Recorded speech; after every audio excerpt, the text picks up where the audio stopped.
When you buy a sycamore tree and you have it in your landscape, you want to make sure when you trim it in the proper manner to get the best result from the tree. You want a structurally sound tree.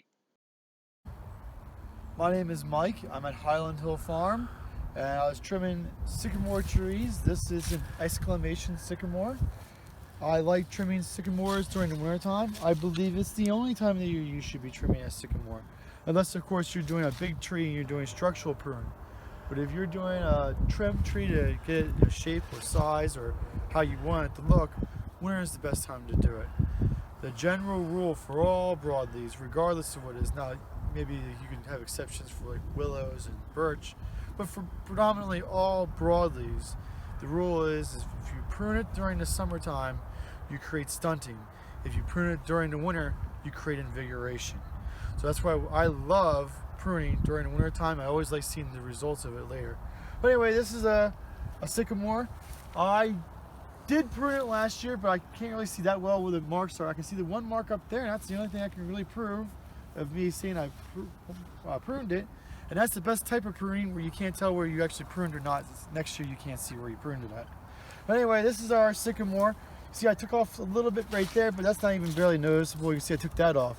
But now we have to go back through. We're going to take these little suckers off and we're just going to go down. Of course, we're using the blade side towards the tree and the anvil side away from the tree.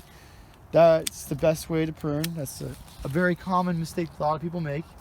But you prune it like that and you go through and just take off the suckers off of it. Now, I don't believe I'm going to do very much more to this because I kind of like the shape of it. I like the branching at my breast height. That's what I shoot for, the branching. If you wanted something like this tree over here, this branching is a little bit low. So if you wanted to, we're going to prune that one. You could take that off. But other than that, the rest of it looks really good. Exclamations are known for being very, very straight. That's why you don't see any stakes on them. If they were like straight species American sycamore, you would definitely have to stake it. But exclamations, I really like exclamations. That's going to be what we're going to be growing probably from now on. And I don't like that branch right there. That's a bad branch, so we're going to take that branch off. It's a little bit higher than I like for the rest of them, but that branch, if you want to walk over here, I don't like how that branch is attached to the tree. So taking that off, I think, is a better for the tree long term. And we're going to go down through here and take some more of the suckers off.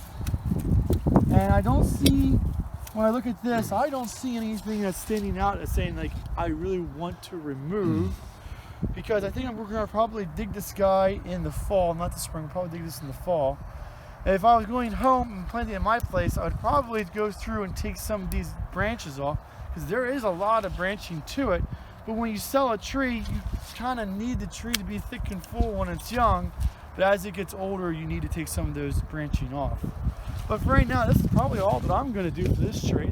I think it's a fairly decent tree, and we'll probably be digging it in the fall. Okay, and thank you very much, Mike. And if people have questions about trimming their trees or shrubs, they can call you at? My cell phone number is 267-446-2376. Okay, thank you very much, Mike. Thank you.